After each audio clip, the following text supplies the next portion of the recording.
Eu vou abrir então a reunião aqui. Boa noite a todos presentes, todas e todos.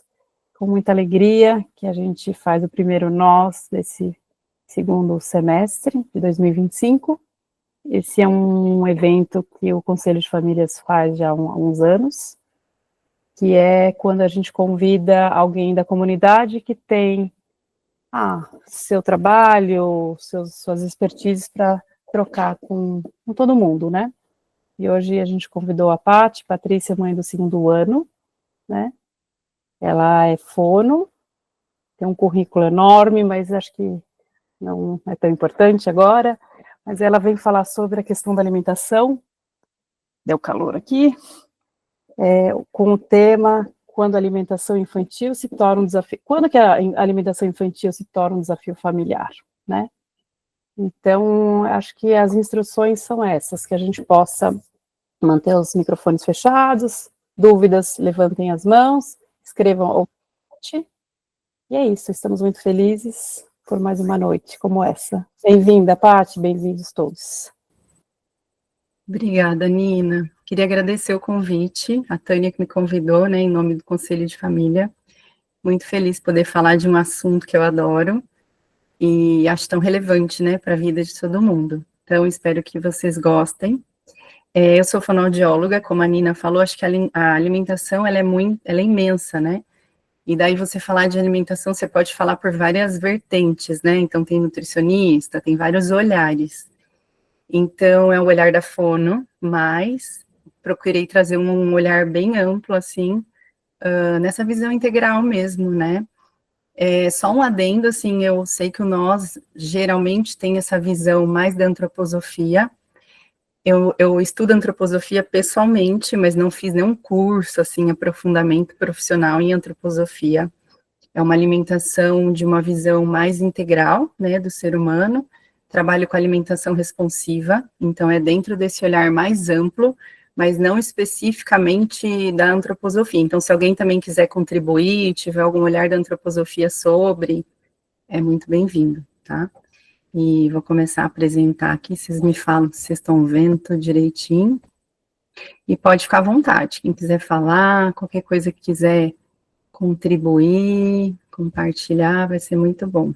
Deixa eu abrir aqui na forma de apresentação, peraí.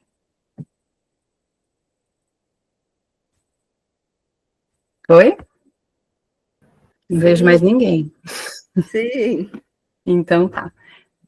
Quando a Tânia me convidou, né, eu pensei, falar o quê, né? Tanta coisa em 1 hora e 20, né? Selecionei alguns temas aqui que eu acho muito relevante. E se alguém também tiver alguma outra contribuição, alguma pergunta, vocês vão me falando. Então, primeiro, assim, quando a gente fala de criança com dificuldade alimentar, né? Quem são essas crianças, né? Antes de 2019, a gente não tinha um consenso e era um tema, assim, muitos nomes para a mesma coisa. Então, seletividade alimentar, dificuldade alimentar, e depois de 2019 teve um consenso, né? Então, a gente tem artigos, assim, né, na ciência, eles colocam que tem uma grande quantidade de criança com dificuldade alimentar, esse é um tema mais amplo, né? Então, 1/4 a 1/3 das crianças, em média, né, vão apresentar algum desafio relacionado a problema da alimentação, ou crescimento, ganho de peso, nos 10 primeiros anos de vida. Isso vai desde alimentação, amamentação, né, às vezes a gente esquece que o aleitamento, ele é uma forma de alimentação, até a alimentação mesmo, né, comida sólida. E varia muito, então você vai buscar na literatura, por exemplo, de 15% a 50% por conta dessas questões de definição. Depois até trouxe a nomenclatura que ultimamente é mais utilizada, mas tem essa confusão por conta da nomenclatura, né? E aí algumas dessas crianças vão passar, né, vão solucionar esses problemas com desenvolvimento, com a ajuda da família, e algumas vão precisar de um auxílio mais especializado.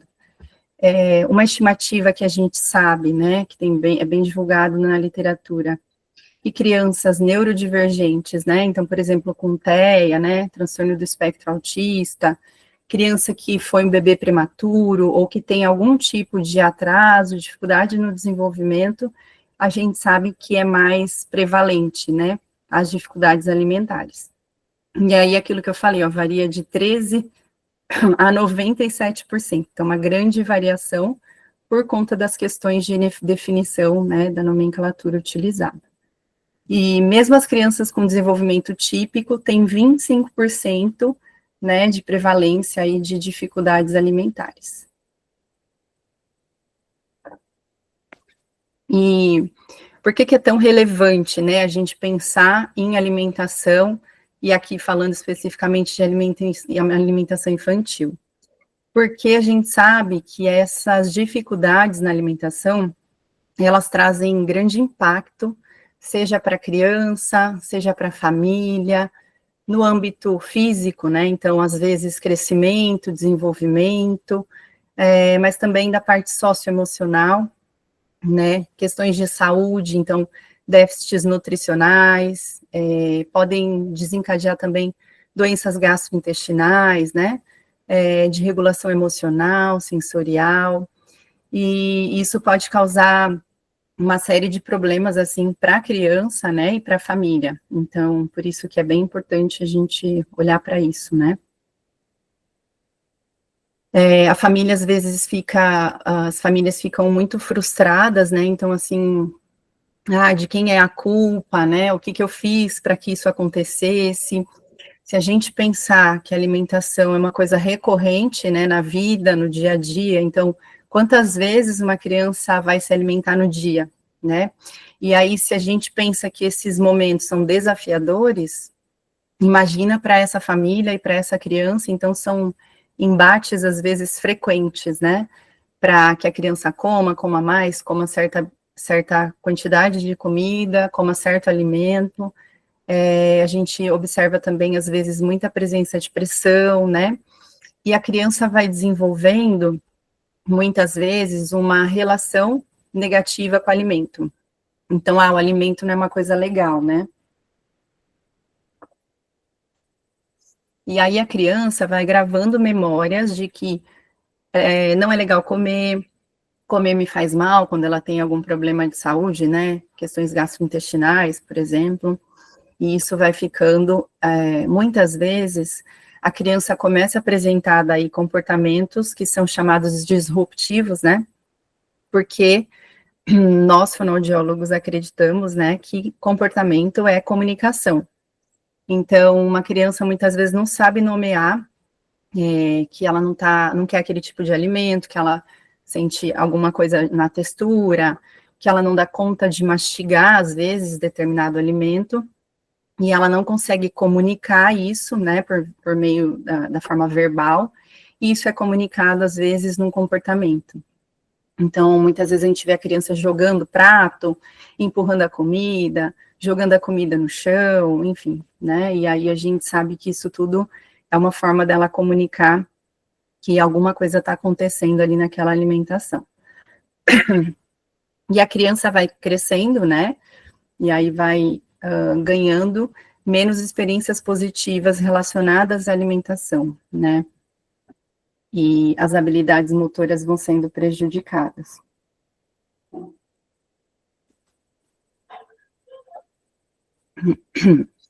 E aí, isso tudo vai gerando certo impacto psicossocial para a família e para a criança. Esqueci de avisar que eu tô com uma tosse seca, gente, desculpa. E o momento de refeição, ele ocorre, né, é muito frequente, e essas rotinas vão ficando cada vez mais pesadas, assim, né, sendo desafiadoras para a criança e para a família. Tem pergunta, parece? Ouvi um barulhinho. Oi, Paty, tem uma pergunta. Então, assim, em alguns casos, não é frescura da criança? Nunca é. Na visão que eu trago, né, é da alimentação responsiva. Comportamento como forma de comunicação nunca é frescura. A gente tem que entender, depois eu vou falar um pouquinho sobre as causas, né, mas, ao meu ver, assim, não é frescura. Alguma coisa está acontecendo ali que está impedindo essa criança de desempenhar melhor na alimentação? Só essa, Tânia? Por enquanto, sim. Uhum. E aí, assim, alguns pais, por exemplo, né, é bem comum, assim, no dia a dia da clínica, deixarem de sair, né, porque a criança não come, e aí vai levar alimentos, vai numa festa, vai levar comida, né, então vai levando a uma série de fatores psicossociais para a família, né. Então, aqui, o que influencia? Então, para que a criança desenvolva uma alimentação saudável, né, e aqui saudável eu digo não só do ponto de vista de saúde física, né, mas de uma saúde mais integral, são vários fatores que a gente precisa considerar. A gente fala que a alimentação, ela é uma habilidade aprendida. A criança não nasce sabendo, não é intuitiva, como a gente vê por aí, né, o pessoal falar, deixar com fome que come, não é bem por aí. A fome, né, a barriga vazia é um motivador importante, é um motivador intrínseco importante, mas não é o único fator que leva uma criança a querer ou não comer determinado alimento. Então, o que influencia? Estrutura, quando eu digo estrutura, assim, a parte física mesmo, anatômica, né? Então, por exemplo, uma criança que tem um frênulo de língua mais curtinho, ela vai selecionar alimentos mais fáceis de mastigar. Então, muitas vezes eles acabam não querendo comer alimentos fibrosos, então carne vermelha, coisas que tem que mastigar, mais dura, a criança vai selecionando porque ela sabe que ela não dá conta, né? Eles são muito espertos. Então, a fazer uma boa avaliação estrutural, né, da parte anatômica mesmo, é bem importante. Coordenação motora. Então, mastigar, a gente envolve muitos nervos, músculos, estruturas, né, orofaciais e do corpo inteiro, porque depois a gente vai entender que, inclusive, a postura à mesa influencia a habilidade mastigatória. Então, eu preciso ter uma boa coordenação motora, percepção sensorial. A alimentação, ela é a atividade mais sensorial que a gente faz. Ela envolve os 8 sistemas sensoriais, e aí eu não estou falando dos 8, né, dos sistemas de Steiner, estou falando dos sistemas de percepção sensorial, né, da terapia ocupacional. Então, visão, audição, olfato, tato, paladar, propriocepção, interocepção, vestibular, né. Então, esses 8 sistemas sensoriais, eles são trazidos para o momento da alimentação, e se a criança tem algum desafio na percepção sensorial, isso também pode prejudicar. O sistema gastrointestinal, respiratório, na verdade, todos os sistemas, né, do corpo, mas aqui eu selecionei 2 que são bem frequentes de estar relacionados. Então, é bem comum a gente pegar a criança com dificuldade alimentar e tem alguma questão gastrointestinal, né, as mais comuns, a doença do refluxo gastroesofágico, gastroparesia, esofagite eosinofílica, né, tem uma série de questões.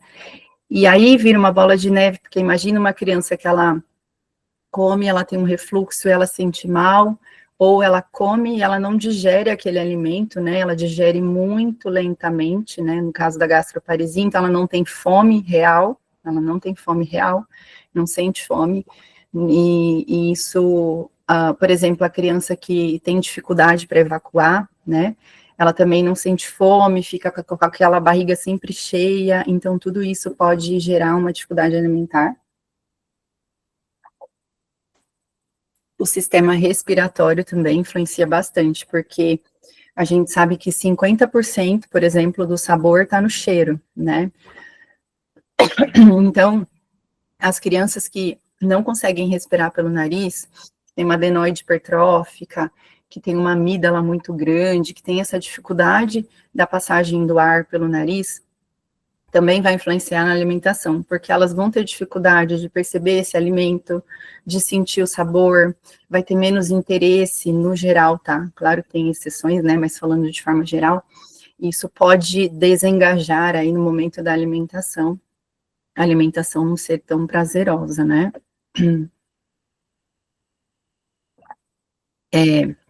A habilidade para se alimentar, então, por exemplo, desde a introdução alimentar, a criança vai começar a provar os alimentos, ter experiências alimentares, levar a colherinha à boca, depois vai evoluindo, né, o garfinho, e ela vai experimentando, experienciando e vai gerando, criando habilidades para se alimentar, né. Isso pode estar prejudicado, às vezes, por falta de interação, por falta de oportunidade, por falta de ser exposto a, ou de alguma questão motora, né. Nutrição e hidratação, então, às vezes, a criança tem acesso a poucos alimentos, e aí alimentos mais não tão variados, né, e aí acaba afetando a parte de percepção sensorial, ou ela não tolera, né, algum tipo de textura, e vice-versa, né, uma coisa retroalimenta a outra, que vai prejudicar, né, a saúde, questões de imunidade, as dinâmicas de relacionamento da família também influenciam na mesa e fora dela, né, então a gente vai ver depois os 4 Cs, vou falar mais sobre isso, a comunicação e a interação. E o que a gente vê muito comum, então, uma criança que tem dificuldade alimentar é sempre multifatorial. Então, é difícil ter um fator envolvido, porque, por exemplo, se tem umas questões de saúde, essa criança vai ter menos experiências positivas relacionadas à alimentação, então essa comunicação vai estar prejudicada, ela vai fazer mais comportamentos desafiadores, então, percebe que é tudo junto e misturado, por isso que não é tão simples, assim, no dia a dia, a gente ir identificando, né, quais são essas maiores dificuldades que impedem a criança de comer, né. Aqui eu desenhei, assim, para ficar mais didático, né, a Kay Toome é uma pesquisadora bem famosa, assim, na área, e a Aline Padovani, então elas falam que as dificuldades alimentares, elas são como a ponta do iceberg, né, então a gente vê que o que a gente vê, que a criança tem uma dificuldade alimentar, e a gente sabe, a gente tem, né, essa crença de que não é frescura, então a gente tem que avaliar o que está por baixo do iceberg, então assim, quais são esses órgãos dessa criança, tem algum problema, essa musculatura, os sentidos, então tudo aquilo que eu fui falando antes, a gente tem que pesquisar para entender, né. Fora isso, as crenças da família, as emoções, as memórias dessa criança, né, relacionada desde a barriga, amamentação, por exemplo, uma criança que amamentava e vomitava muito, tinha refluxo, ela já pode ter memórias negativas relacionadas à alimentação, né, então a gente tem que saber, por exemplo, prematuridade, né, tudo isso influencia, e a gente tem que pesquisar. Então, por exemplo, uma criança que às vezes a mãe tem uma crença de que ela pode engasgar com uma comida mais dura, sólida, e deixa de oferecer, mãe, eu digo pais, tá? Às vezes a crença dessa família, né, então acha que a criança tem que raspar o prato, a avó, né, e aí obriga a criança, então as crenças da família também vão influenciar nessa dinâmica, né.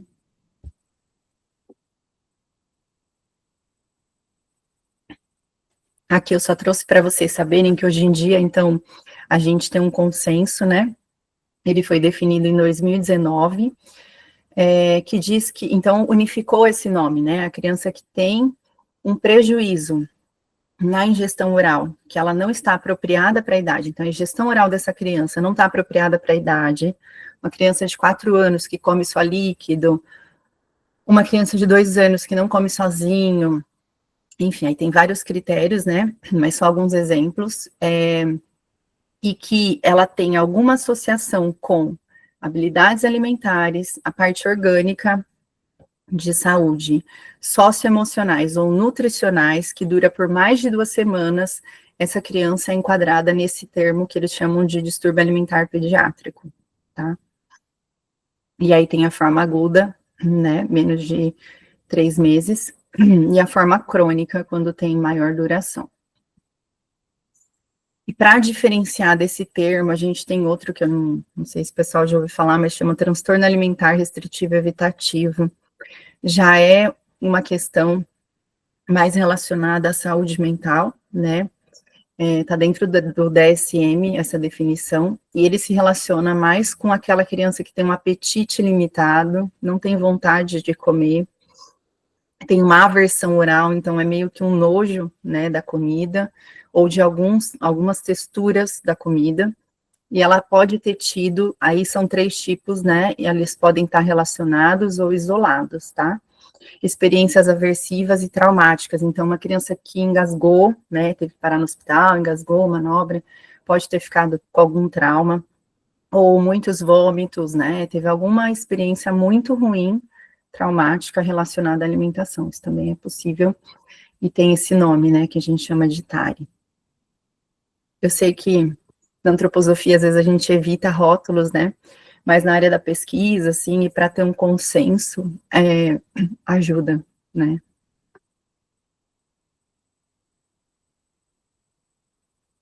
Então a gente já sabe mais ou menos quem são essas crianças, né, o que pode dificultar e ajudar esse processo, o que influencia, né, quais são esses fatores, e agora eu vou falar um pouquinho, então, como é que a criança vai desenvolvendo essas habilidades alimentares, né? Desde a amamentação, ela vai gerando, né, essas experiências relacionadas à exploração, à alimentação. A criança, desde muito pequenininha, ela começa a explorar o rostinho, explorar a boca, leva a mão à boca, e isso já prepara a criança para a alimentação. Então, um exemplo só, mas poderia ter vários. A criança nasce com reflexo de vômito, mas na ponta da língua, não na ponta, mas do meio para frente, para proteger de engasgo quando quando o alimento é líquido, no caso da amamentação, né? Mas, quando ela vai explorando a boca, ela vai jogando o reflexo de vômito mais para trás, justamente para preparar para a alimentação mais sólida chegar. Então, é tudo já desenvolvendo essas habilidades alimentares, né? Então, essa exploração oral já é muito importante.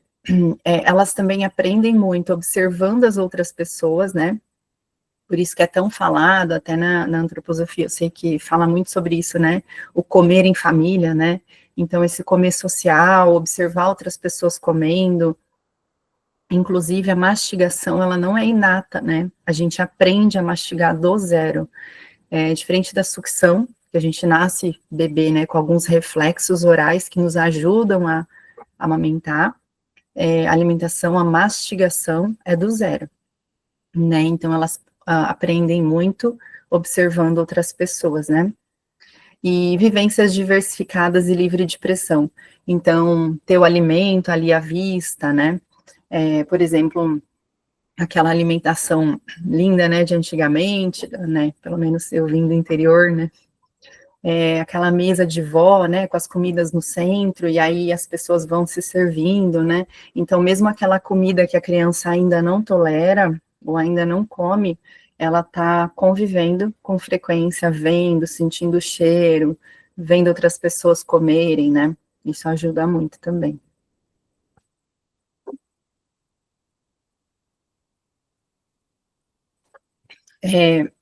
Outra pesquisadora que eu gosto muito nessa área, né, Suzanne Morse, ela trouxe esse conceito dos 4 Cs, assim. Então, para uma criança desenvolver, né, uma habilidade alimentar bacana, né, que ela consiga ter uma relação alimentar mais saudável, a gente pensa sempre nesses 4 Cs. Então, essa criança, ela tem conexão. E aí, quando a gente fala de conexão, conexão com o cuidador, não necessariamente os pais, né, às vezes tem babá, às vezes a escola, né, a professora ali, e a conexão com o alimento, essa criança tem vontade de comer, alimentação é um tema de interesse, tem desafio, então qual a conexão relacionada ali? Essa criança tem conforto, e quando a gente pensa em conforto, é conforto emocional, sensorial e físico, né, de saúde. Então, essa criança está bem de saúde, ela tem conforto sensorial, ela, por exemplo, uma criança que vê um alimento pastoso e ela tem náusea, ela não vai pôr na boca. E se alguém forçar a colocar na boca, ela vai estar sendo cada vez mais se afastando da alimentação. Então, o conforto é bem importante para que ela comece a ganhar confiança, né? Então, ela comece a, eu consigo, eu dou conta, e aí ela vai ficando mais confiante, ninguém vai colocar nada na minha boca à força, eu vou ser respeitada. Então, a confiança também diz sobre confiança no cuidador, confiança na comida e em mim, né? Então, diz sobre tudo isso. Para que, por último, a gente pense em competência, né? Então, era muito comum na minha área, né, na fonoaudiologia, a gente foi treinado muito para olhar mastigação, né? Então, como essa boca funciona, como essa língua se mexe, essa criança mastiga, ela tá dando conta, e ficava só muito nessa competência oral, né? E a gente começou a entender que a alimentação é muito mais do que isso, é muito para além disso, né? Às vezes a criança consegue mastigar, mas ela não come, porque não é só sobre conseguir, né? Não é só sobre competência, na verdade é a última coisa que a gente vai olhar, né?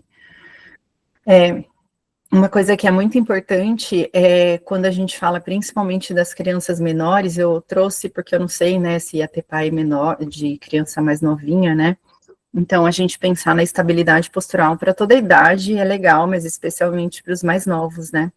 Então, a estabilidade postural é a segunda prioridade do corpo, e quando eu consigo, né, essa estabilidade postural, eu consigo segurança e ajuda a permanecer, a criança permanecer mais tranquila, e começa a permitir uma melhor coordenação, mão-boca, né, e habilidades motoras finas. Então, eu estabilizar meu corpo me permite trabalhar melhor na boca. Isso a gente já sabe também.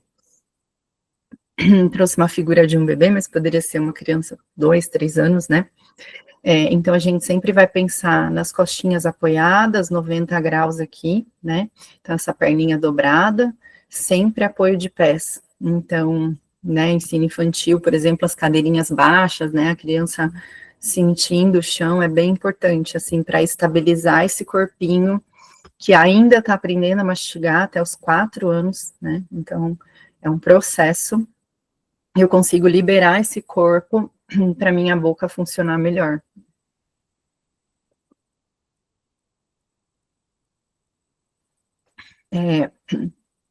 E aí, quando uma criança começa a apresentar desafios alimentares, os pais, obviamente, ficam muito preocupados, né? Pais, familiares, às vezes avós, aí quem tá na jogada, né? E a gente tem muitos mitos, né, relacionados à alimentação, inclusive de profissionais de saúde, não só, né, na área fora da saúde, mas inclusive de profissionais de saúde. E os pais recebem muitas informações controversas, né, e não se sentem apoiados, e aí começam a fazer, né, práticas alimentares contraproducentes, e a criança aumenta essa resistência, começa a ter mais comportamentos disruptivos, porque ela não se sente entendida, não se sente compreendida, e os desafios alimentares. Então, esse chama também, da Katia Royal, né, o ciclo da recusa alimentar, né, porque a gente vê que é bem frequente, assim. Então, os desafios, os pais recebem aquele monte de informação desencontrada, não se sentem apoiados, e começam a fazer pressão, começa a deixar a criança com fome, enfim, várias práticas que a gente vê que realmente não ajuda, obviamente não porque querem prejudicar a criança, mas porque acham que é o caminho que eles sabem, e daí acaba gerando mais desafio alimentar, né. Eu trouxe esse tema dessa pesquisadora, ela chama Ellen Satter, ela é uma terapeuta ocupacional, ela desenvolveu esse tema que chama divisão de responsabilidades. Eu gosto, que eu acho bem didático, para a gente entender que, assim, na alimentação, todo mundo tem seu papel, né, então os adultos têm um papel, e a criança tem outro. Adulto pode ser pais, avós, cuidadores, professor, né, então o adulto tem sempre que pensar em o que eu vou oferecer para essa criança, aonde e quando?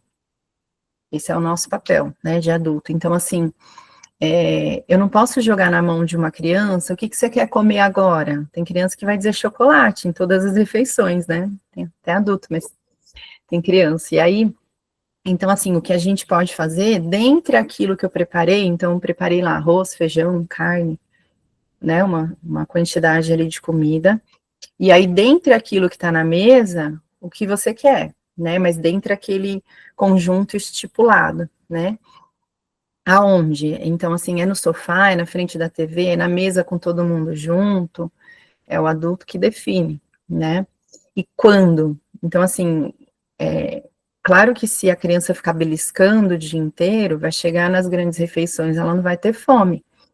Então, os adultos que são responsáveis por definir quando oferecer a comida, né? Então, o que eu vou ofertar, aonde e quando, é papel do adulto, né? Não é legal deixar na mão da criança, ela não tem maturidade para isso, né?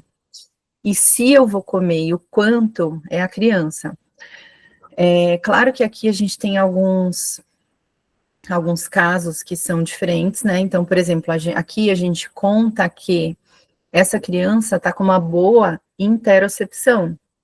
Interocepção é um sistema sensorial de que a criança lê o corpo por dentro, né? A criança, o adulto, né? Então a gente sabe que a gente está com fome, que a gente está satisfeito, vontade de xixi, de cocô, frio, né? Então, pela interocepção.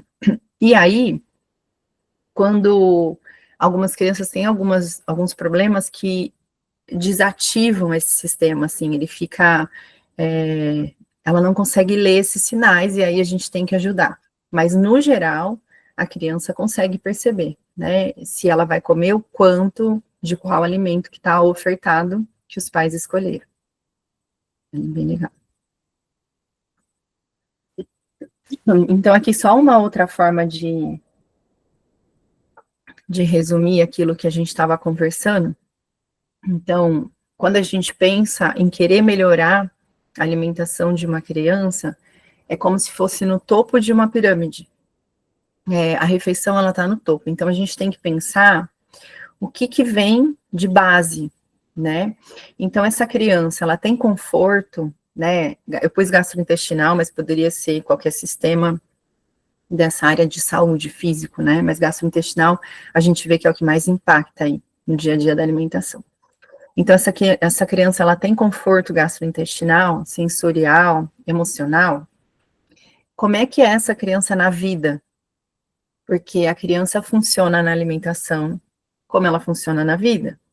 Então, tem muitas crianças que são rígidas, e não só criança com TEA, né? Crianças que têm dificuldade de viver, né, situações diferentes, de quebra de rotina, não gosta do novo, né? E aí, claro que isso também vai ser refletido na alimentação, não quer o alimento novo, tem dificuldade de provar, a criança quer ir sempre com o mesmo sapato para a escola, não quer mudar, tem dificuldade de mudança, se o pai faz um caminho diferente, já acha ruim, e essa criança também vai ter essa rigidez, provavelmente, na alimentação. Então, a gente tem que pensar quem é essa criança, né? Qual é o relacionamento de confiança que ela tem com o alimento, para que ela daí comece a ter abertura para novas experiências, aceitar mudanças, expansão, aí que a gente vai pensar, aí só que a gente vai pensar em expandir habilidades motoras orais, se for necessário, para que ela consiga apreciar novos sabores e melhorar na mastigação e deglutição. Então, isso é só lá em cima, depois que essa base está bem consolidada.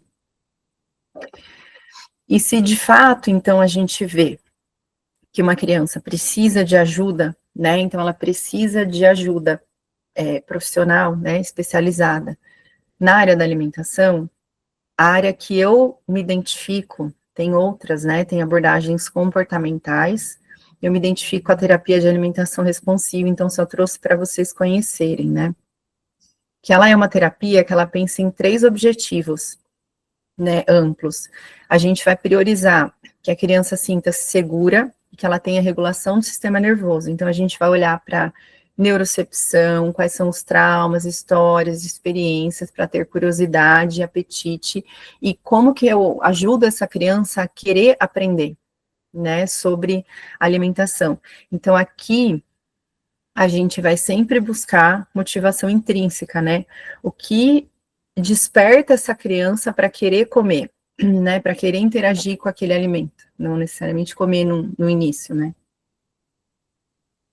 É sempre pensado em um cuidado individualizado, porque a gente tem que olhar para todos aqueles fatores, mas o arranjo dos fatores é individual, a subjetividade de cada criança, de cada família, as crenças, os arranjos, a gente vai olhar para tudo isso, né, para ficar individualizado, e a gente vai sempre pensar, né, nessa comida e como que a gente guia pelos sinais internos, né, por essa motivação intrínseca da criança. E aí a gente também tem os valores, né, que a gente sempre vai pensar como é que essa criança consegue ter uma autonomia maior na alimentação, como está esse relacionamento em relação com a comida, como que está a competência dela, então, do que ela gosta de comer, como é que ela está dando conta de comer, como é que ela está fazendo, como é que eu posso ajudá-la, né, para comer o que é prazeroso também, né, e eu vou olhar essa criança como um todo, pensando sempre na motivação intrínseca, né, motivação interna. Tânia, não sei se tem alguma coisa aí, disparei aqui.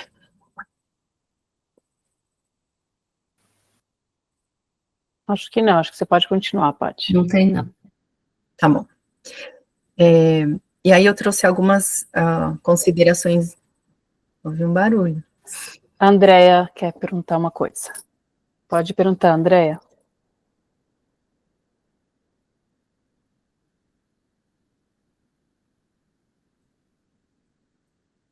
Ela está escrevendo. Você não consegue falar, Andrea? Por escrito. Você consegue ler, ou Paty? Não, Tá. não vejo ninguém, não vejo nada. Tá, então deixa a Andrea escrever. Se Tá você bom. quiser continuar, quando ela tiver com a pergunta Tá. formulada, a gente... Ah, não, ela acabou de fazer a pergunta. Uhum. Até qual idade consegue aplicar este método? Qualquer idade, inclusive na vida adulta, assim. A alimentação responsiva é a gente ser guiada, no caso da criança, né, a gente vai ser guiada pelo que a criança nos comunica, né, então o que a criança está comunicando, a gente pega esses sinais e vai lendo e vai interpretando ali o que está difícil para ela. Mas não tem idade limite, não. Aí aqui eu trouxe, então, algumas considerações importantes. Então, se a gente vê que tem uma criança que está com desafio alimentar, o que a gente precisa pensar, assim, no geral, tá? Claro que tem as especificidades, mas trouxe algumas coisas aqui para a gente pensar junto. Então, como é que está essa rotina alimentar? É importante para a criança que ela tenha, até na antroposofia, né, na pedagogia Waldorf, eles falam muito sobre isso, né, então a gente ter essa rotina, né, bem, o ritmo, né, da criança, então, barriga cheia, barriga vazia, tempo de barriga cheia, barriga vazia, então esse ritmo é muito importante para a criança, né, para que ela tenha oportunidade de sentir fome, de perceber, né, que está com a barriga vazia, que tá com fome, e aí tudo fica mais gostoso também, né? Paty, deixa eu só complementar. A Andrea continuou a pergunta dela. Uhum. Ela fala assim, a Andrea é médica, né? Então, tenho, Tá. por exemplo, muitos atletas com dificuldade de se alimentar em viagens para países com culturas alimentares distintas das do Brasil. Uhum. Esse método poderia ser utilizado para eles? Sim. Uhum. Pode sim. Inclusive, assim, lá nos Estados Unidos, aqui no Brasil, é difícil a gente ver as nutricionistas utilizando com adulto, mas lá nos Estados Unidos é bem comum, assim. Inclusive, essas pesquisadoras que eu citei, elas têm pesquisa em adulto, assim, com método. Depois eu posso passar para a André. Mais alguma coisa, Nina, será? Acho que não. Acho que a Andrea fez essas duas perguntas. Tá. Depois eu passo para ela. Então, sempre que possível, a gente sabe que hoje em dia, nessa vida corrida, mais difícil, refeição em família, mas é muito importante para as crianças, muito importante. Então, assim, Às vezes é um pai, às vezes é a mãe, às vezes é a avó, não precisa estar todo mundo junto em todas as refeições, né? Porque algumas refeições eles fazem na escola e é o que tem para hoje, né? Nossa vida aí. Mas sempre que possível sentar à mesa, inclusive, a Gabi deve ter até essas informações melhor do que eu, mas já tem pesquisas relacionando a saúde mental das crianças que fazem refeição em família, que comem à mesa junto com a família, então é uma coisa bem relevante, assim, né? E se a gente pensar naquilo que eu falei antes, né, da alimentação ser um comportamento aprendido, eu aprendo vendo, eu aprendo ouvindo, né, participando, então torna mais importante ainda.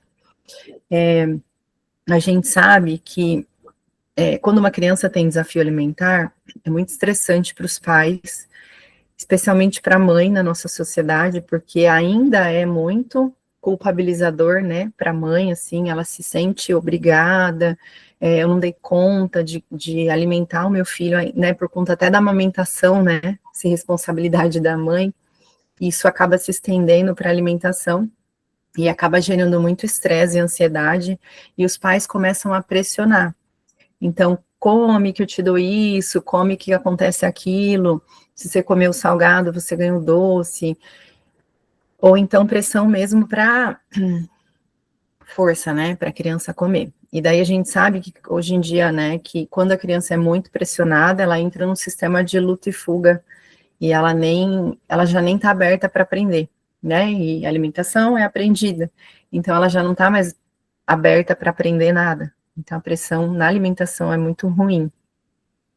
Mas claro que ninguém faz de propósito, faz porque está preocupado, porque está estressado, porque está ansioso, né? Mas a gente precisa olhar para isso muitas vezes, sabe? E aí, às vezes, tem que encaminhar, né, para uma psicóloga e a gente vai entendendo. Então, os pais vão pensar em o que e como servir, né? Como eu tinha falado, essa é uma responsabilidade dos pais, dos adultos, né? Não necessariamente pais, né? Avós, cuidadores. O nosso papel também é possibilitar as explorações alimentares e dos utensílios, então desde muito pequenininho a gente já pode deixar, mesmo que eu pai, deseja, né, escolha fazer a BLW, né, mas eu posso fazer a participativa, posso deixar uma colherinha ali também para a criança já interagindo, imitando a gente, né, eles aprendem muito por imitação, né, neurônio espelho aí, e aí eles podem ir imitando a gente, mas isso eles vão fazer se eles forem sendo expostos também, né? Então eles precisam dessa ajuda aí da gente para possibilitar essa exploração e essa vivência rica de oportunidades, né?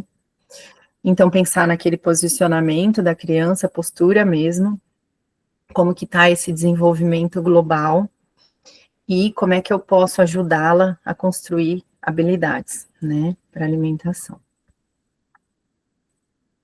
E aí eu trouxe esse olhar, né, de como a criança come, importa tanto quanto o que ela come, a quantidade. Então a gente nunca perdeu o foco disso, né? Como tá esse clima na alimentação, tem pressão, essa criança é o foco das atenções, ela é muito pressionada, ela tá sendo cobrada, ela sente alegria e prazer, né? A alimentação tá prazerosa, né? Ou tá muito penosa, muito difícil. E se a gente olhar para isso, então, a ideia é que a gente ensine não apenas comer, né, mas uma relação alimentar que vai perdurar pelo resto da vida. Né? Então, não é para agora, né? É como a Andrea falou, a alimentação é um tema recorrente para o resto da vida. Então, a gente pensar no hoje faz diferença, né? Ouvi um barulhinho aí. Oi, Paty, tem uma pergunta aqui.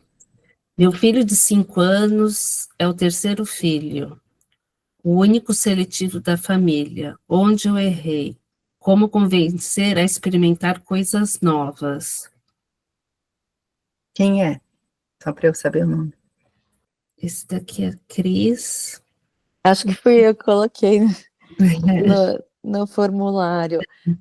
Só para explicar um pouquinho, né? A gente tem uma alimentação quase que 90% feita em casa, e todo mundo come de tudo. Então, sei lá, a gente pede do orgânico, quando eu não sei o que que é, vem uns punks lá, refogo, come, todo mundo come. E o Calvin, que é o terceiro filho, ele é super seletivo com os verdes escuros. A única coisa que ele come é azedinha, mais nada. E ele não come tomate. E aí, assim, limita um monte de coisas, não comeu tomate, pelo menos para nós aqui na nosso tipo de alimentação. Come muitas outras coisas, come bem, mas eu acho curioso porque é o único e justo o terceiro, né? O que que aconteceu? O que eu fiz diferente? É um bebê de pandemia, não sei se tem a ver. Ah, mas eu acho, então, aí é isso que eu estava falando, né? As mães sempre puxam a culpa, né? E aí é sempre multifatorial. Então a gente vai ter que olhar para tudo isso que eu vim falando, sabe? Como é que está o sistema sensorial, como é que está o desenvolvimento global, como é essa criança na vida, né? É uma criança que tem dificuldade do diferente, no geral, ou é só na comida, né? Então é uma criança que o novo é desafiador, né? Mudar é desafiador, e aí a gente, muitas vezes, não é só na alimentação, né? Às vezes a gente foca na alimentação, porque é o maior desafio, mas às vezes está espalhado assim na criança mesmo, no jeitinho, no comportamento, e como é que estão todos aqueles outros fatores que a gente foi conversando, sabe? Ouvi mais um barulhinho. Nina, eu vou fazer uma pergunta, e depois vou ler o que tem aqui no chat, tá? A Laila, né, que tá com 12 anos, minha filha mais velha, ela mamou por 1 ano e pouco, introduziu super bem, daí chegou, acho que com 2, 3 anos, começou a ter algumas seletividades, e que fui aquela mãe, pelo amor de Deus, come, né, aquela coisa desesperadora, que não queria, você tem que comer feijão, você tem que comer isso, você tem que comer carne, enfim. E eu lembro que a pediatra falava, calma, Nina, calma, relaxa, relaxa. E foi passando os anos, hoje com 12 anos, ela realmente tem uma outra coisinha que ela não gosta, que é a cebola e uma outra coisinha. Mas no resto, ela começou a querer experimentar. E ela, assim, come muito bem, na verdade. Porque Uhum. ela escolhe os melhores alimentos como qualidade, sabe, nutricional. Então, os crus, os verduras, enfim, ela come muito bem, diferente um pouco do Theo, que gosta mais de tranqueira, ela come muito bem. Mas essa mesma pediatra que me tranquilizou, e hoje realmente ela está com a cabecinha aberta, ela vai experimentando, ela não gostava de frango, ela já vai provando, carne ela não gostava, mas agora ela só quer filé mignon, é boba, né? Mas enfim, ela foi abrindo e ela, assim, você vê os exames dela, é muito bom, ela come de tudo, na verdade, né? Ela tem essas pequenas restrições. Mas eu lembro que na época a pediatra falou uma coisa e eu achei um pouco estranho, e eu não segui. Ela falou assim, Laila, ela conversava com a Laila, você não pode falar que você não gosta de feijão. Ela olhava para ela assim, você não pode falar, você tem que experimentar 7 vezes. Se você comer 7 vezes o feijão e você realmente dizer que você não gosta, tudo bem, você não vai comer feijão. Mas você precisa estar aberto a comer. E a gente fez um tempo isso, e às vezes eu olho para lá, eu peço para ela comer 2 vezes, pelo menos 2 vezes na semana. Ela come, porque ela sabe que precisa comer, mas ela não gosta. Eu falo, mãe, não funcionou. Eu provei muito mais de 7 vezes. Mas já está numa idade que ela entende, ela negocia, ela come, só come em casa, o feijão, porque da escola ela não gosta, mas é isso, 2 vezes na semana ela precisa comer.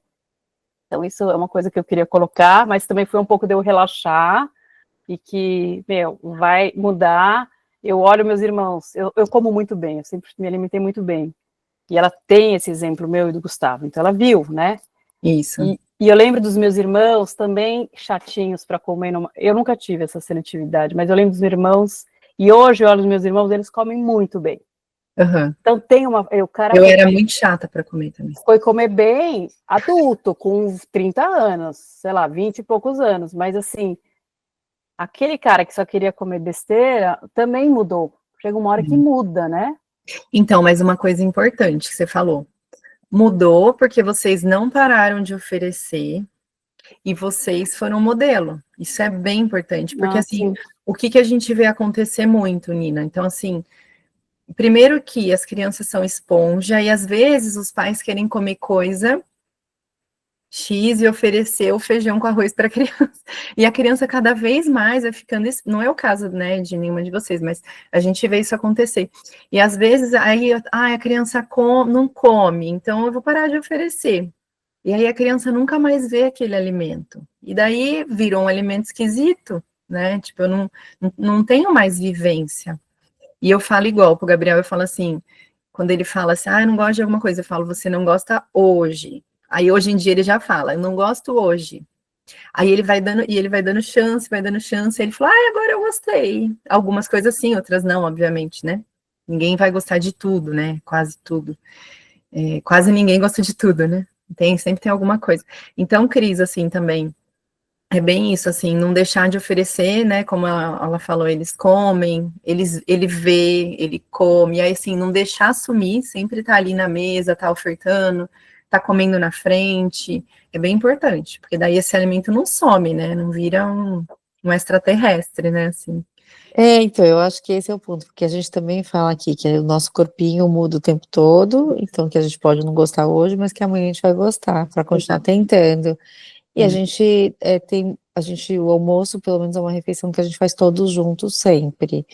E, enfim, quase todos no café da manhã e jantar também, com algumas exceções, mas normalmente, e assim a gente come, e só ele não. E uma coisa que é legal também, aí já é com a minha mais nova, a gente tem preferência sensorial, né? Então, assim, em geral, as pessoas preferem alimentos mais secos, alimentos crocantes, alimentos mais macios. Eu como de tudo, mas eu prefiro alimento mais crocante, aquele croque, é uma delícia, né? Mas eu como de tudo. Mas assim, por exemplo, com a minha mais nova, o legume foi muito desafiador. Aí eu comecei a fazer legume, eu percebi que ela gostava de alimento mais seco. Então o feijão não ia muito, aí ela comia feijão quando eu fazia hambúrguer de feijão, hambúrguer de lentilha, que é mais sequinho. Começou a fazer hambúrguer de legumes, aqui também dá Então, certo. Quando esconde, isso. ele come. Mas não é esconder, às vezes é a textura, Entendi. Aí, por exemplo, o legume eu não escondi, eu comecei a fazer na air fryer, com um pouco de azeite, temperinho, botava na air fryer, ele fica sequinho. Aí comia. Então, às vezes, mas aí é só para dar um input, sabe? Um start, assim, tipo, aí começou a provar. Então, depende muito, assim, aí tem que olhar qual é a preferência sensorial dessa, não que eu só vou oferecer isso, ela só gosta de crocante, vou dar só crocante, mas vai variar, tipo, apresenta de diferentes formas, sabe? Também ajuda, assim. Fazer hambúrguer, fazer na air fryer, depois faz assado, faz cozido, e vai variando um pouco, né? Sim. Porque, por exemplo, aqui em casa, o mais velho gosta de coisa mole, úmida, sopa, por ele só comia sopa, ele adora sopa. E a mais nova gosta de seco, então é esse desafio também, né? Mas aí, por exemplo, um dia eu faço uma coisa que vai agradar mais um, outro dia outro vai agradar mais o outro, e aí a gente vai mudando, mas também não pode só oferecer uma coisa, né? Paty, Obrigada. aqui no chat, a André comenta, nossa, a Mariana não tolera também o tomate. Se um alimento estiver tocando tomate, ela já não quer mais comer. Daí a Paula comenta abaixo. A minha questão também é sobre experimentar coisas novas. Meu filho também odeia tomate e feijão. Isso é um problema. Uma coisa que... Essa geração odeia tomate, risos. Mais ou menos. Minha filha só comeria tomate. Eu também viveria de tomate. Bom, sou dessa geração, né? Mas a minha filha, e eu sei que a filha da Aline é muito bonitinha, a Laura vem em casa, ela só quer comer tomate. Uma coisa que também ajuda muito, e aí, assim, na idade da Cris, né, de 5 anos, colocar as crianças para colaborar. Então, por exemplo, vai à feira junto, vai ao mercado junto, escolhe o legume junto. Então, assim, a Keitume é uma pesquisadora que ela fala muito da escalada do comer. Vocês já devem ter ouvido falar que roda na internet. Então, assim, para a criança tolerar comer um alimento, primeiro que ela tem que tolerar o cheiro. Se a gente não gostar do cheiro, eu não vou botar na minha boca, de jeito nenhum. Se eu não tolerar ver, eu não vou comer. Se eu não tolerar sentir, se eu tocar, né, quando a gente vai em buffet, que tem umas coisas esquisitas que você pega, eu cheiro. Às vezes eu pego assim, ai meu Deus, o que será isso, né? Então, assim, se você não gostar do cheiro, você não vai pôr na boca. Então, a criança precisa tolerar tocar, sentir nas mãos, sentir o cheirinho, e aí ela pode ir engajando. Então, levar para feira, mercado, ajudar a comprar, ajudar a lavar. Então, assim, não come tomate. Muitas crianças não toleram o tomate cortado, aberto, né? A fruta aberta, mas ela com a casca tolera lavar, tolera pôr na fruteira para a mãe, tolera levar na mesa. Então, e subindo essa escadinha, né? Então, primeiro eles toleram ver, depois toleram sentir na mão, toleram cheirar, aí às vezes põe pertinho, assim, da boca, tem criança que dá até um beijinho, assim, é bonitinho, dá um beijinho na fruta, fala, eu queria comer, mas não tô conseguindo ainda, não tô com coragem, e aí vai chegando pertinho até que dá uma lambidinha, aí morde, então vai escalando, assim, o contato com o alimento, sabe? Isso a gente também é muito legal fazer. Tânia. Oi, Paty. Tem intolerância, assim, de cores de alimento? Tem. Preferência por cores? Uma coisa assim, geralmente, criança que gosta de alimentos mais secos e crocantes, querem alimentos mais beges amarelados, né? E tem criança que não gosta muito do imprevisível, da novidade, né? Quais são os alimentos mais previsíveis que a gente tem? Industrializados. Qual a cor dos industrializados, né?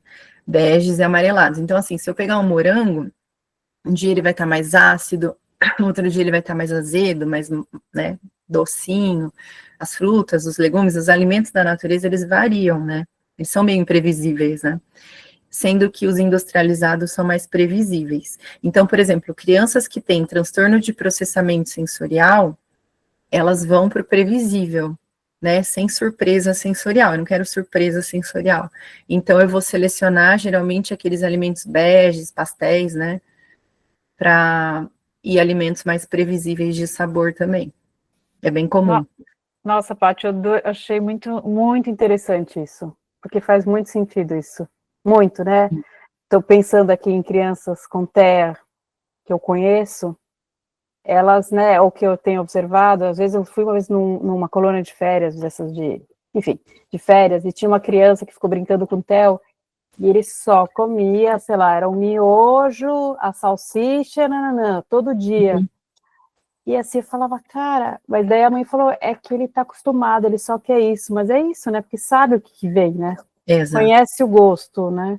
E como tem essa dificuldade do novo, da novidade, né? Isso, da surpresa, né? Porque o quanto faz mal para a criança, né? Sair da rotina dela, né? Ela pode ter seus momentos disruptivos quando sai do esperado. É a mesma coisa com a alimentação, não tinha pensado nisso, óbvio, né? E daí a gente eu trabalho bastante com criança com TEA, assim, aí a gente vai aos pouquinhos, vai apresentando, então, por exemplo, a criança só come batata, a gente muda a marca, tenta tirar do saco, às vezes tirar do saco é um desafio. Eu tirei do saco, a criança já, que alimento é esse? Aquele mesmo alimento que come todos os dias, se eu tiro do saquinho, põe num potinho, a criança já não quer, o mesmo alimento. Então, assim, é isso, aí às vezes a gente vai bem aos pouquinhos, assim, então põe você no potinho, agora vamos quebrar. Tem criança que não aceita o mesmo alimento estiver quebrado, porque já não é mais o mesmo, já mudou. Então, às vezes a gente vai bem aos pouquinhos, vamos quebrar esse biscoitinho, tá vendo que tem o mesmo gosto? Ele tá diferente visualmente, mas é o mesmo sabor, então, micropassinhos, assim, sabe? Paty, eu me lembro do Mateus, quando estava no jardim, que a dona Érica falava assim para mim, nossa, hoje foi abacaxi, ele falou que nunca comeu abacaxi. Aí o outro dia, hoje foi melão, ele falou que nunca comeu melão, e ele não experimentava nenhuma fruta na escola. Mas em casa eu dava todas essas frutas, só que eu já dava a fruta cortada. Então ele não via, quando a dona Érica mostrava o abacaxi inteiro, ele, nossa, que fruta é essa? Nunca comi. E não queria comer. Então, eu comecei a prestar atenção, realmente tem que participar de ver a fruta e depois comer. Porque senão ele chegava no lugar e falava que nunca tinha comido, e a professora estava até horrorizada, nossa, não come nada de fruta. E comia, só que quando ele via a fruta inteira, falava que não, e recusava. Eu já peguei bastante também. A minha filha começou a comer um monte de coisa, essa idade, teve até alguma pergunta no questionário, falou de uma idade chatinha, tem mesmo, né, 1 ano e meio, assim, até os 4, 5 anos, eles não querendo muito novos, verdinhos, né, e aí ela colocava para lavar, então chegava da feira, me ajuda a lavar, aí ela subia lá naquele cadeirão montessoriano de aprendizagem, e aí, naquilo, lavando, começou a comer tomate, aí eu ficava assim, né, mas disfarçava, né, ai, ela comeu, e assim foi um monte de coisa que ela foi comendo, me ajudando a fazer feira, a lavar, vai tornando familiar, né, aí não é mais um alimento estranho, né, um alimento que tá ali na rotina, é mais familiar, né. Isso ajuda bastante também na idade do da Cris, esqueci o nome dele, do filho da Cris.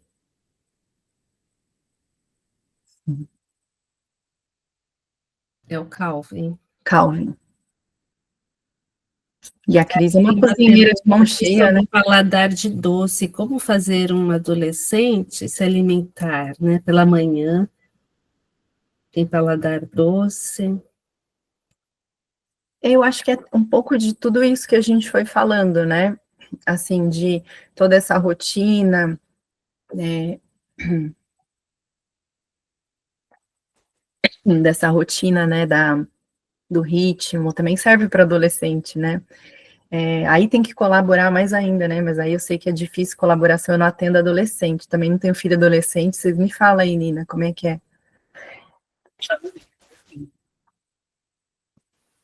Então, eu não sou referência, porque é isso, a Laila, na verdade, come muito bem, né? Ela come muita salada, ela come muita verdura, ela teve suas questões, ela chega em casa e pergunta, tem cebola? Falou, não, mas óbvio que tem, né?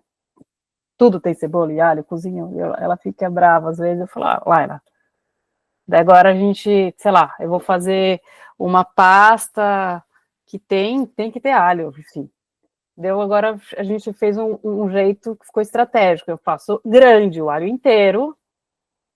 E daí eu falei, Laila, olha, a gente vai, porque todo mundo come alho. Desculpa, é uma coisa, é um tempero mundial, não dá para não usar cebola e alho. E daí a gente usou a estratégia de fazer grande. E daí a gente tira, entendeu? É isso, ó, não tem no teu prato, amor. Tá aqui, eu vou comer o alho, entendeu? Agora, eu comecei a comer assim, alho e cebola, desse jeito. Minha mãe, não é legal mentir, assim, tipo, não tem, porque às vezes o adolescente perde a confiança, né? Mas minha mãe fazia isso, ela colocava grande, eu lembro bem, assim, adolescência, e aí eu ficava separando, até um dia que era tão chato ficar, era grande, mas não tanto, assim, eu tinha que ficar ciscando ali, né? E aí eu falei, quer saber, vou começar a comer, e comecei a gostar, mas assim, ela falava, se você quiser, separa, né, tira do seu prato, né? A Catarina levantou a mão. Boa noite. Oi, Patrícia, tô amando a sua conversa, muito interessante. E tudo a ver com a antroposofia, né? Que essa visão super ampliada do simples não, né? Do complexo fato de se alimentar. A gente tem falado muito de restrição, seletividade, e quando é assim o oposto, o abuso, tipo uma compulsão, né? Não é compulsão, mas, por exemplo, eu acho que minha filha ela come demais da conta, e eu tento não chamar muita atenção para isso. Eu falo, então, um prato já é suficiente, né? A gente monta o prato assim, equilibrado, tá bom. E assim, eu percebo que ela sempre quer repetir toda a refeição, e eu começo a ficar meio atenta, porque, né, já vai fazer 12 anos também. Como que a gente, uma estratégia para, assim, a criança saber também o parar, né? Eu acho que muitas crianças comem rápido, não sei se é o caso, e daí às vezes nem percebe saciedade, né? E às vezes eu gosto muito de conversar assim com criança mais velha, né, adolescente, criança mais velha, sobre os sinais internos mesmo. Ó, vamos tentar mastigar mais. Então não focar tipo você tá comendo em excesso, né? Porque a restrição gera compulsão também, né? Mas assim, mastiga mais devagar, vamos sentindo se você já tá satisfeita, vai ouvindo seu corpinho, né? Para não parecer assim, você tá comendo demais, né? Então, dá esse Sim, olhar, tipo, perceba o que você está sentindo, come mais devagar, vou mastigar mais vezes, né? Geralmente funciona, assim, eu não sei se ela come muito rápido. ela gosta de comer, sabe assim? Não, Uhum. você quer comer um lanchinho ou arroz e feijão e farofa e gosta de comida, assim. Mas também pode ter uma questão emocional, Pode né? ter. Uhum. Sim, pode ter Então, também haver uma ansiedade, né? mas eu vou agora partir nessa conversa, nessa fala. Vamos perceber, comer mais É, devagar. porque às vezes a gente não dá nem tempo do corpo sentir que está satisfeito, né? Sim. Mas agora E- ela tá numa moda de comer de hashi. Então demora, então talvez ajude, né? Acho que ajuda. Uhum. E aí acho que chamar atenção para isso, assim, para essa interocepção, né? Como é que você percebe seu corpo por dentro, né? E também não come com tela, não, né? Não, proibido Tá. o quê? Não, porque às vezes é uma coisa que tira o foco também. É tipo né, no cinema, quando a gente vai, aquele balde de pipoca Nem que, sem percebe. consciência, você nem comeria, né? Tira a consciência, né, também. Então, Ai, que bom. obrigada. Depois Obrigada. eu te conto se teve alguma mudança. Tá bom, obrigada, viu? Obrigada a você. Ô, Cata, posso complementar? Eu tenho uma dessa também. Tenho um de cada, tava falando. A Ariela é desse tipo aí também, que come muito bem e ela aprecia comer, é isso, assim, aprecia a comida, assim. Ela fala, até faz um assim com a boca, tipo assim, ai, antes da comida chegar, ela já tá comemorando aquela comida que tá vindo, sabe? E aí também e ela teve ela engordou bastante no último ano e a gente não sabe muito bem por que que isso aconteceu. E aí a gente tem falado assim pra ela, mas é a boquinha ou a barriguinha que tá querendo comer? Espera um pouquinho antes de repetir. Aí ela, às vezes ela fica esperando, né? E ela come bem devagarinho. Às vezes é a última a terminar. E aí, às vezes tem funcionado assim, Cata, ela depois que esperou um pouquinho, fala, não quero mais comer. E aí ela já não vai pro segundo prato. Porque ela sempre repetia, assim, almoço, 2 pratos de comida grande, assim. Mas ainda estou vivendo isso, então podem ter outras questões, né? A Andréia até escreveu aqui também sobre isso, né? Após o primeiro alguma estratégia que usa com adulta. Após o primeiro prato, levanta e dá uma volta, aí se pergunta se está satisfeito ou não. Porque é isso, né? Às vezes dá o tempo do corpo perceber, né? Por conta de, às vezes, ansiedade, de, tipo, às vezes gosta muito daquele alimento e aí quer mais, né? E o corpo nem sentiu que tá satisfeito, né? Isso acontece com a gente também, né? Então, acho que é por esse caminho aí. Não sei se alguém tem mais alguma dúvida. O meu eu faço assim, quando ele quer comer o segundo prato daquela comidinha, eu falo assim, vamos deixar para a noite, eu vou deixar isso reservado para você, você vai comer, mas você vai comer à noite, ou mais tarde, né? Porque ele acha que alguém vai comer a comida e vai acabar e ele não vai ter, então ele já quer comer 2 vezes. Eu até trouxe um. Deixa eu só comentar uma coisa, Patrícia, minha filha, ela acorda de manhã, ela quer comer macarrão de manhã. Outro dia ela pegou o arroz e a carne, eu falei, não, isso é para o almoço, era no café da manhã. E ela gosta mesmo de comer, né? Ai, gente. E eu sempre fui assim tão preocupada, assim, como pouco, nunca engordei, então eu fico, meu Deus. Uhum. É normal ter essa vontade de manhã? Eu acho que é. Tem criança que gosta muito de comer, né? Mas aí, será que não é a idade, hormônio? Não sei. Não, ela sempre foi Vai virar comilona. mocinha, assim, essas coisas, né? Aí dá mais Quantos fome. anos que ela tá, Catarina? 11, 11. 11 anos. Mas tem criança que ama comer, assim, né? Tem a criança, adulta, tem gente, né? E aí, para eu entender um pouco, eu fico pensando, mas no Japão eles comem arroz com peixe. Outro dia eu fui com o pessoal do Israel, eles estavam comendo lasanha de manhã, então é uma questão cultural também, né? É uma questão cultural, e as crianças não pensam do jeito que a gente pensa, assim.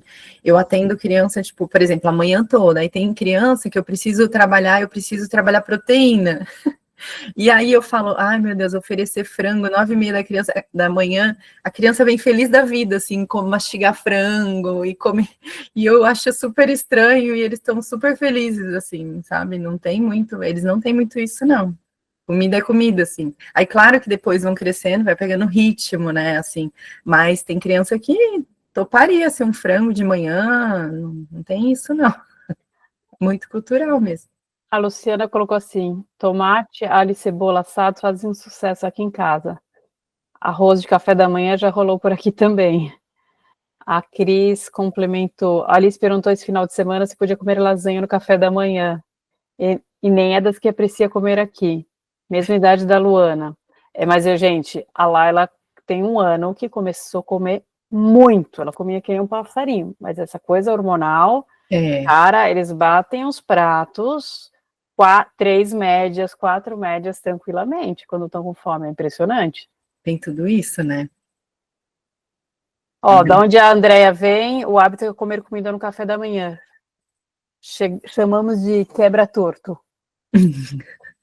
A Mônica levantou a mão. Mônica. Oi, boa noite. Boa Boa noite, Patrícia. Boa noite. Então, a Manuela, ela às vezes, assim, ela come bem, ela come de tudo, mas a maioria das vezes eu tenho que dar uma, não, vai, filha, come mais e tal. Porque ela para de comer, mas depois ela quer fruta, aí passa 5 minutos ela dá com fome também, de novo. Então, às vezes eu dou uma, não, tem que comer, come tudo. Assim, eu acho que eu dou uma forçada. Porque senão passa 5 minutos, ela quer comer todas as frutas e tá com fome. Então, mas o que a gente fala por exemplo, tem que ter uma rotina. Aí vem o lance da rotina previsível, né? O que eu falo aqui em casa, e assim, até para os pacientes, ó, tudo bem, você não tá mais com fome, você não quer mais comer, seu corpinho tá te dizendo que você tá satisfeita. A próxima refeição é o lanche da tarde, tá bom? Tá bom. E aí vai sentir fome. Então, por exemplo, a próxima refeição vai ser o lanche da tarde. Se vocês têm o hábito de comer uma frutinha de sobremesa, beleza. Se não, vai para o lanche. E aí eles vão começar a entender de que não tem belisco. Se você não comer no almoço o suficiente, a próxima refeição é o lanche da tarde. Não tem meio termo. Porque daí, se ela sabe que se ela não comer, ela ganha alguma coisinha, aí ela vai pichinchar, né? Eles são espertos. E daí, se você for manter, assim, ser consistente, então, assim, tá bom, filha, você não quer mais, tudo bem, então você vai comer na próxima refeição, ok? E aí você segue nessa consistência, ela vai entender que, assim, peraí, preciso entender melhor meu corpo, porque senão eu vou ficar com fome e minha mãe só vai me dar o lanche da tarde. Então, por isso que essa é uma decisão dos adultos. As crianças não têm essa maturidade, assim, de falar tal coisa em tal horário. Sim, não, eu sempre falo, ó, depois, porque assim, ela quer comer fruta, né, quer comer a fruta, a gente tem o hábito de dar fruta após a refeição, aí às vezes ela quer mais de uma, né, quer banana, e quer a uva, e quer, assim, para fruta é uma coisa assim, é um apetite absurdo, né, ela come bem, né, às vezes eu acho que eu até ponho muita coisa no prato, não sei também, mas a mamãe não quer mais. Aí tem dias que ok, que eu vi que ela já comeu bem. Aí eu falo, olha, só vai comer mais tarde, né? O lanche, ou uma fruta depois, assim. Depois, assim, no lanche da tarde. Isso, na hora da tarde. Faz Isso. o combinado, assim, é o combinado que você fizer com ela. Então, filha, é uma fruta após o almoço. E aí você come o que você tiver satisfeito, só que a próxima refeição é o lanche da tarde. Sim. E aí ela vai ter que esperar o lanche da tarde para comer, e aí ela vai começar a entender que esse almoço tem que ser mais bem pensado. É um cuidado para eles, assim. Mas você forçar ela a comer assim, come mais uma, come mais duas, o que a gente faz? A gente acaba deturpando esse sistema interno de percepção, né? Aí a gente não tem como saber, essa é a verdade, né? A gente não tem como saber o quanto a outra pessoa está satisfeita. Seria bom se soubesse, né? Ou o peito, isso eu né? falo, veja, eu falo Quando para a ela, mãe vai dar mamadeira, né, o peito, a gente não sabe o quanto foi suficiente. Quando o bebê se sente satisfeito, né? Ele tá crescendo, tá ganhando peso, tá se desenvolvendo bem, né? Tá tudo bem com a saúde, então tá tudo bem, né? A gente não tem como saber, né, o quanto a outra pessoa precisa, né, de quantidade, assim. eu pergunto, mas você já está satisfeita, né? Porque a gente, né, precisa uma noção.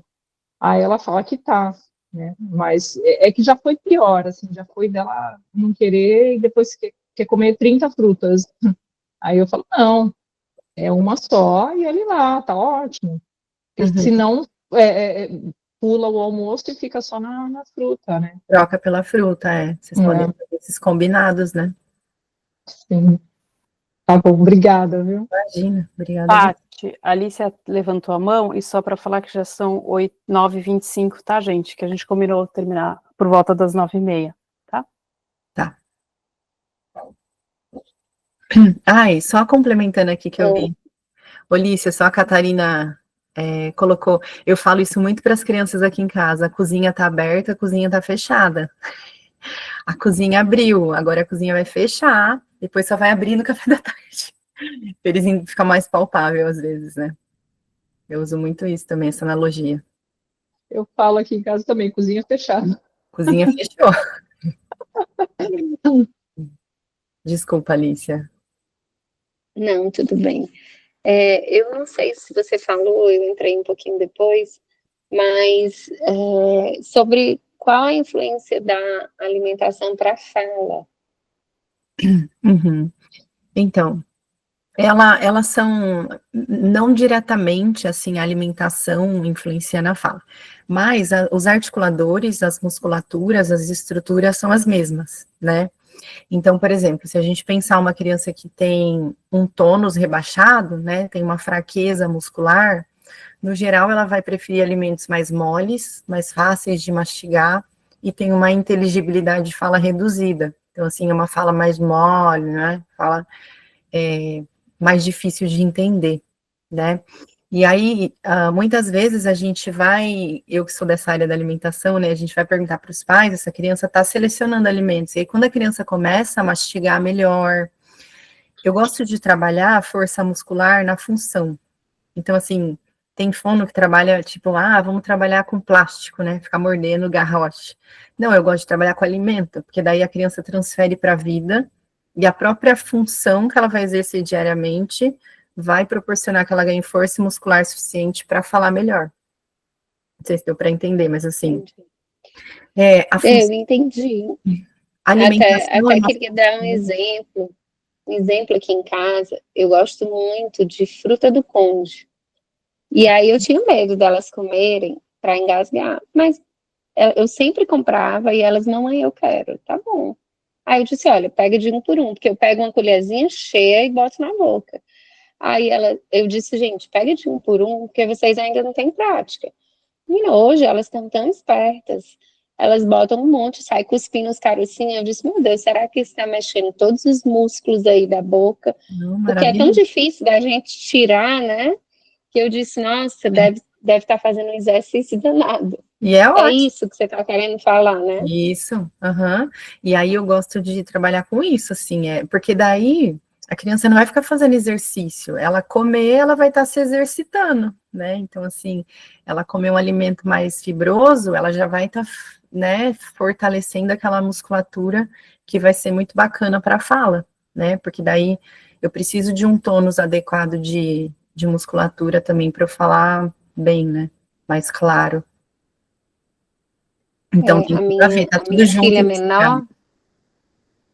A minha filha menor, ela tem, eu até já conversei contigo, né? Ela tem uma dificuldade na fala, e às vezes eu fico, né? Mas eu percebo, nossa, mas ela come tanta coisa difícil, mas você falou agora da coisa dura, se o pão de queijo tá duro, ela diz, mamãe, não quero tá duro. Então, assim, vou começar a prestar atenção que muitas coisas, por exemplo, a fruta do conde é molinha, né? Ela não precisa fazer força, ela precisa ter habilidades, né? Então, às vezes, a comida dura, ela tá recusando e eu nem tô percebendo. Isso, às vezes a gente nem percebe, né? Mas às vezes também tem dificuldade alimentar que não está relacionada com a fala, né? Ou dificuldade de fala que não está relacionada com a alimentação, também não é 100% correlacionada, né? Mas existe sim essa correlação. Tá ótimo. Obrigada. Imagina, obrigada a você. Tem uma pergunta, não sei se dá para responder a última. Como saber se a quantidade está suficiente? Pois Lívia tem 1 ano e 10 meses e come pouquinho. pergunta de milhões, viu? Não dá, não. É que assim, claro, se a criança estiver desenvolvendo, ela tá ganhando peso, crescendo adequadamente, a saúde tá tudo bem, ela não tem muito mais a ver com a qualidade do que com a quantidade. Essa criança não exclui grupos alimentares, então ela come um pouquinho de cada coisa, claro que não vai comer tudo de tudo, né? Mas, por exemplo, come frutas, come legumes, então ela tá circulando bem, tá crescendo bem, se desenvolvendo, saúde tá boa, não tem por que se preocupar. E uma coisa que é importante a gente entender, que a alimentação da criança, ela não é linear, tá? Então, é super comum uma criança de 2, 3 anos recusar uma refeição. Não é nenhum problema. E daí, geralmente, eles compensam na seguinte, porque às vezes está com sono, às vezes está com fome, às vezes está chateada, às vezes está com tanta coisa, né, que pode acontecer. E eles têm essa alimentação que não é linear, ela flutua mesmo, né? E às vezes os pais pressionam por, como assim? Vai ficar sem almoçar? Pode ficar sem almoçar, né? Mas assim, é muito melhor eles pularem mesmo uma refeição do que eu ficar fazendo pressão para que comam, né? Porque a gente entende, as nutricionistas até falam que a gente tem que olhar para as 24 horas. Então, assim, o que essa criança consumiu em 24 horas, não só numa refeição específica. Às vezes ela não comeu aqui. A gente tem aquela falsa ideia de que vai experimentar apresentar aquele prato lindo, maravilhoso de 5 cores, e a criança vai comer bem equilibradinho, né? Um pouco de cada, de preferência tudo de tudo. Mas não é assim, às vezes eles comem só a proteína, aí no jantar come só o carboidrato, aí só quer arroz e feijão, aí depois eles querem só a carne. Eu vou apresentar, meu papel é apresentar. Agora, ele não necessariamente vai comer tudo de tudo, ou um pouquinho de cada para ficar bem equilibrado. Né? Então, assim, não é exato, né? Não é uma ciência exata. A gente tem que olhar para quem é essa criança e para o todo, né? O que está ali em pauta, né? Mas não tem, assim, uma receita, infelizmente. A gente ficaria mais segura, né? Mas não tem.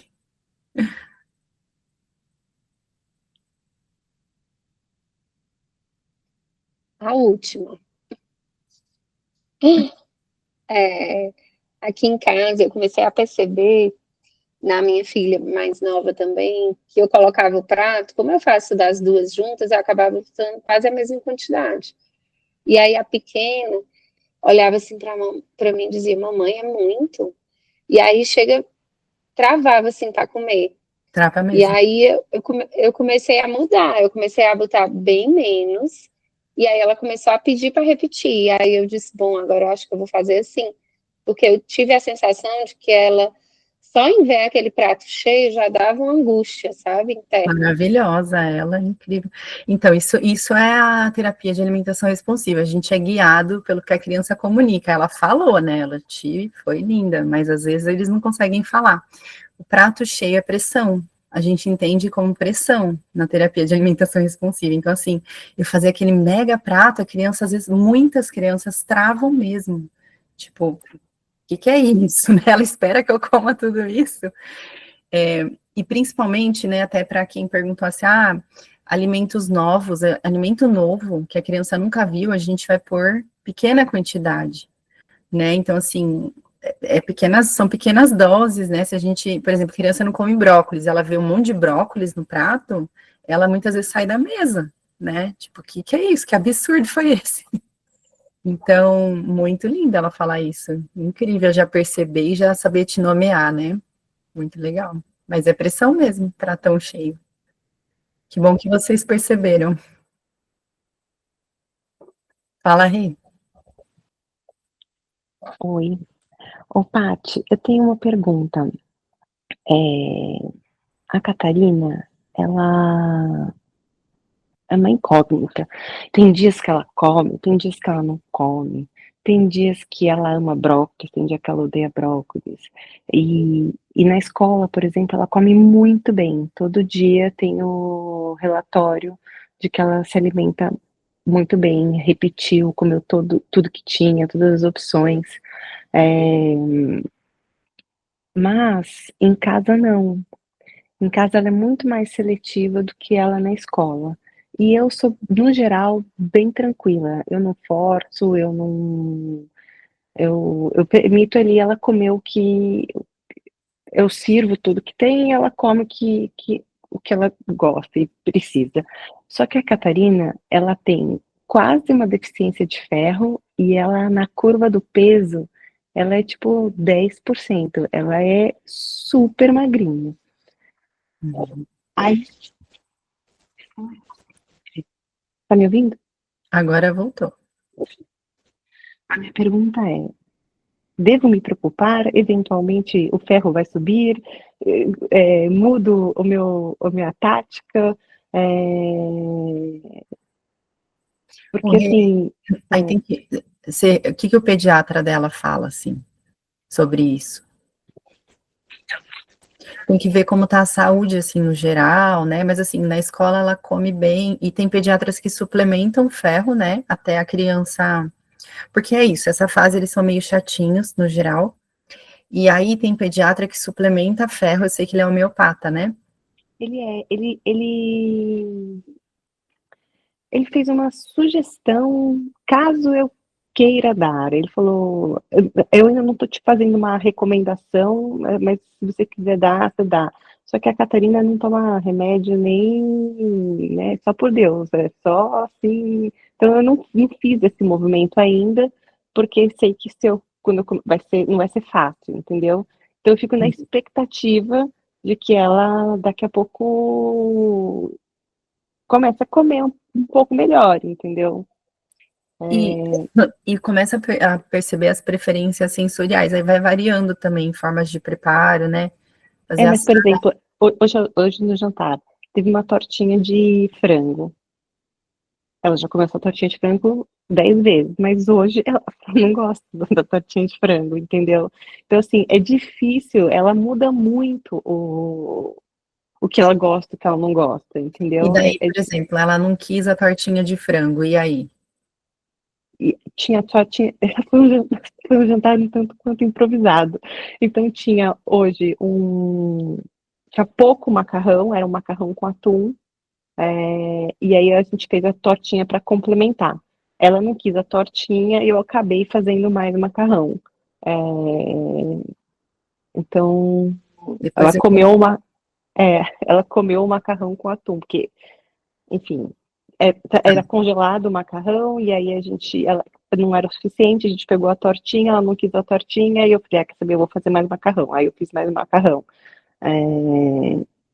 Então depois Foi te isso. ajudo. Oi?